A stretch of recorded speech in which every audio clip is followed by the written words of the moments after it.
अथर्व और अनन्या दोनों भाई बहन अपना अपना सामान लिए पूरे घर में दौड़ रहे थे। दोनों कभी इस कमरे में जाते, कभी उस कमरे में जाते, कभी बाहर वाले कमरे में सामान रख वहीं बैठ जाते।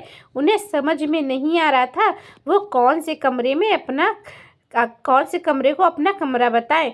अपने सामान के ऊपर बैठी अनन्या बोल रही थी, अथर्व यहाँ के सारे कमरे अच्छे हैं ना, समझ में नहीं आता कि मैं कौन सा कमरा लूँ। हाँ दीदी, तुम ठीक कह रही हो, मुझे तो पूरा घर ही पसंद है। क्या मस्त घर खरीदा है मम्मी ने हमारे लिए। हाँ अथर्व, हम लोग मम्मा के साथ खूब मज़े से यहाँ रहेंगे। मम्मा को अब ज़मीन पर नहीं सोना पड़ेगा दीदी, और मुझे जितना देर मन करेगा मैं सोता रहूँगा, है ना। अब मुझे कोई नहीं उठाएगा सुबह सुबह। बहन की ओर देखते हुए अथर्व उठकर खड़ा हो गया और बड़ी मम्मी का नकल करते हुए बोला, जल्दी उठो यहाँ से, समझ नहीं आता है क्या तुमको? यह गेस्ट रूम है, सुबह सुबह कोई भी आ सकता है। चलो उठो, बाहर जाकर बैठो। बचे सामान के साथ दरवाजे पर बाहर खड़ी सीढ़ियों पर खड़ी नेहा बच्चों की बातों को सुनकर ठिठक गई और अपने आंसुओं को भरसक रोकने का प्रयास करने लगी। कुछ पल के लिए वह निढाल सी बैठ गई और अपने अतीत के साथ। ससुर जी की 13वीं बीत चुकी थी, सारे अपने पराए जा चुके थे। जो बच गए थे उसमें तीनों में से 2 भाई और 2 बहनें थी। बहनों की इच्छा थी कि जैसे पहले सब परिवार संग संग रहते थे वैसे ही अब भी रहे।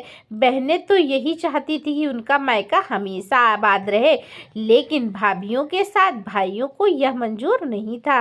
उनका कहना था बाबूजी तो बरगद की तरह अपनी छाया से परिवार को समेट कर रखे हुए थे। जो फले फूले थे उनका भी चल रहा था और जो ठूंठ थे उनका भी जीवन आराम से कट रहा था।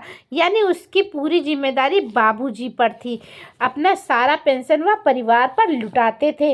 पर इस महंगाई के ज़माने में सबको साथ लेकर चलना किसी एक के बस में की बात नहीं है, इसीलिए वे बंटवारा चाहते थे। इस बंटवारे की तरफदारी सबसे ज़्यादा दोनों बहुएं कर रही थी।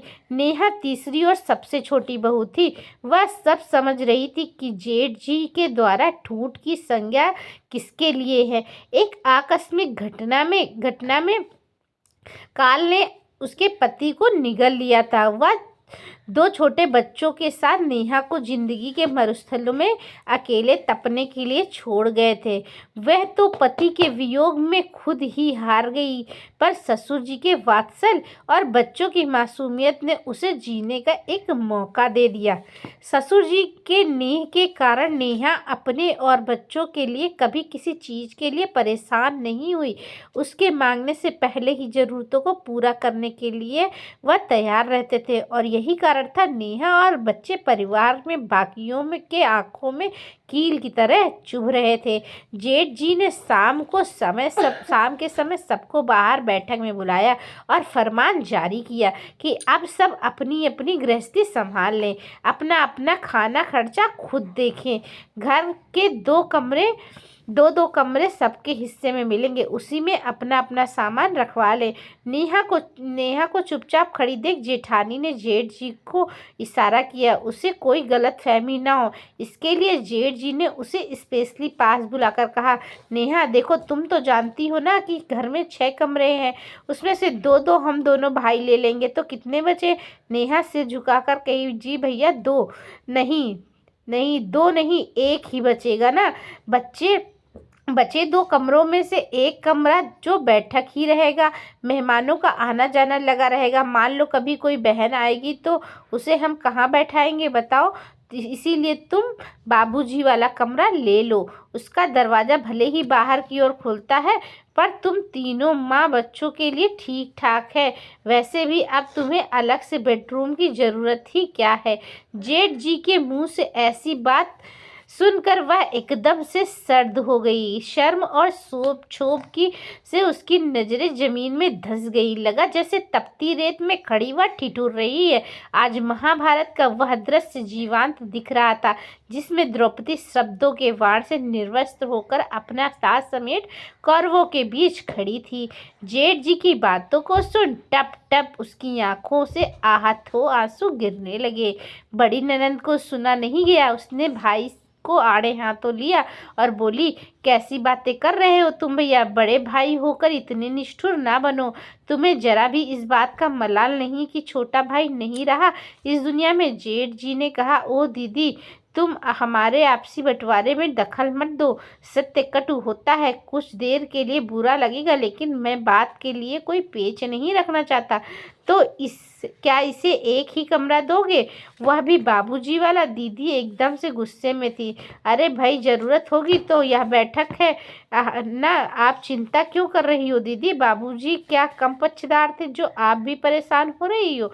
जिठानी बहुत टेढ़ी कर बोली, बहुत ज़्यादा दिक्कत होगी तो ले लेगी ना नया फ्लैट। कुछ दिन बाद हस्बैंड की जगह नौकरी तो होने वाली ही है ना, नया घर में ऐसो आराम से रहेगी जाके। नेहा मुंह की तरह सबकी कड़वे बातों को चुपचाप घोटती रही, कुछ भी नहीं बोली। बंटवारे के बाद से नेहा ने बाबूजी के कमरे को अपना पूजा रूम बना दिया, खुद उसी कमरे में नीचे फर्श पर सोती और दोनों बच्चों को बाहर बैठक में सुला दिया करती थी। किसी को कोई दिक्कत ना हो इसके लिए वह सुबह होते ही बच्चों को उठाकर कमरा साफ सुथरा कर देती थी।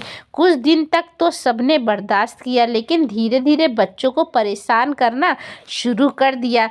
देर रात तक सोने नहीं देना, मेहमानों के आने का बहाना बनाकर सुबह होने से पहले ही बच्चों को कमरे के बाहर निकलवा देना। बेचारे बच्चे ऊँघते हुए सीढ़ियों पर बैठे रहते। कभी किसी को दया आ गई तो ऊपर से चादर डाल दिया। नेहा अपने बच्चों को ऐसी अवस्था में देखती तो उसका कलेजा फट जाता था, पर क्या करती, कुछ भी बोलती तो वह भी सहारा छीन जाता। उसके साथ तो खुद ऊपर वाले ने ही क्रूरता की थी, और क्या शिकायत करे। यह भी सच था कि बुरे वक्त की ज़्यादा उम्र नहीं होती है। नेहा के पति की जगह नौकरी मिल गई। धीरे धीरे वह अपने बच्चों की ज़रूरतें खुद ही पूरा करने लगी। बच्चे भी अब बड़े होने लगे थे और दुनियादारी समझने लगे थे। उन्हें भी अपने ही घर में गैरों जैसा व्यवहार खलने लगा था। वे हमेशा कहते थे, माँ हमारा घर कब होगा, हमें आपके साथ सोना है। नेहा बच्चों को दिलासा देते हुए कहती, बेटा कुछ दिन और, पापा ने पैसा कुछ जमा किया है ना, जल्द ही पूरे हो जाएंगे, तब हम एक नया घर खरीदेंगे। नेहा के पति के इंश्योरेंस के पैसे तथा ऑफिस के सहयोग से कुछ लोन मिल गया। नेहा ने एक 2 बेडरूम के फ्लैट के लिए अप्लाई कर दिया। नेहा को आज फ्लैट की चाबी भी मिल गई। बिना कोई तामझाम के नेहा ने नए फ्लैट में शिफ्ट होने का मन बना लिया। उसकी खुशी में परिवार के लोग शामिल नहीं थे। नेहा ने गीली आंखों से ससुर जी की तस्वीर को प्रणाम किया और अपना सामान समेटकर हमेशा के लिए एहसान की छांव से निकल पड़ी। पीछे से किसी ने जोर से झंझोर दिया, नेहा यहाँ क्यों बैठी हो दरवाजे पर? वह दोनों बड़ी नंदे खड़ी थीं। दीदी आप? हाँ उठो, अंदर चलो, हमें भी दिखाओ अपने नए घर का नया आशियाना। नेहा की आंखों की धारा बह चली। दोनों नंदे एक साथ दोनों तरफ से नेहा की बाहों को थामते हुए बोली, नहीं नेहा, बिल्कुल नहीं, यह खुशी का पल है, यहाँ आंसू की कोई जगह नहीं होनी चाहिए। तो दोस्तों इस वीडियो को लेकर आपकी क्या राय है, हमें कमेंट बॉक्स में बताना ना भूलें। और इसी तरह की अच्छी अच्छी प्यारी प्यारी कहानियों के लिए हमारे चैनल पे बने रहे। नए हैं तो चैनल को सब्सक्राइब कर लीजिएगा, ज़्यादा से ज़्यादा लोगों तक शेयर करिएगा। तब तक के लिए बाय बाय।